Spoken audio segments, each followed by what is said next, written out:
Cheat on your wife with mine? I will burn your life to the ground. Way back in the early 2000s, I began to suspect that my wife was up to something. Our two kids were about 4 and 6, still young, but not so young they couldn't tell you something about what had happened in their day.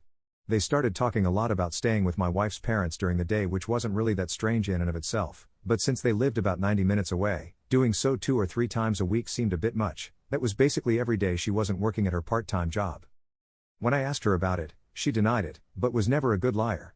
So, I started tracking the mileage on her car, and sure enough, she was driving an extra 400 or so miles per week. I knew some shit was going on. Then one day I sat down at the computer and she had left a sticky note with her AOL password written on it next to the keyboard. I could not resist and logged in to read her emails and saw a few email exchanges between her and her college BFF where they discussed how my wife was regularly fucking one of her ex-BFs from high school. No mention of details about him other than my wife also talking shit about his wife, making fun of how she'd gotten fat after having kids. Anyway, I printed out these email exchanges and stashed them. I still needed to know the details, so I called a friend who was a cop and he suggested I call a guy he knew that had left the force to become a PI. Ron was great. I paid his retainer and gave him the emails and what little I knew about my wife's activities, and he figured out exactly what she was doing.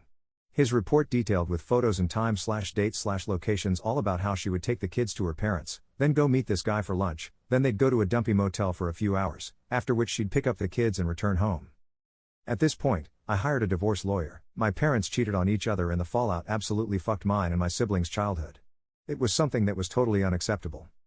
I also asked Ron to find out what he could about this guy. Ron absolutely came through. I learned his name, Bob, that he was married and had 3 kids.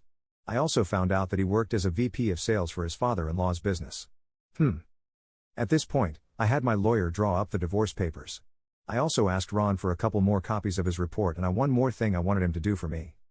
On the same day I had my wife served with the divorce papers at her work, I had Ron meet with this guy's wife and show her everything he'd found out. She seemed nice and I figured that she deserved to know what her dear hubby was up to. What she did with that information was up to her. While the information about my wife's infidelity didn't really matter in my divorce proceedings, Bob's wife did a real number on him. According to the publicly available court documents from the divorce and other related proceedings, she cleaned out their joint account, took the kids and left.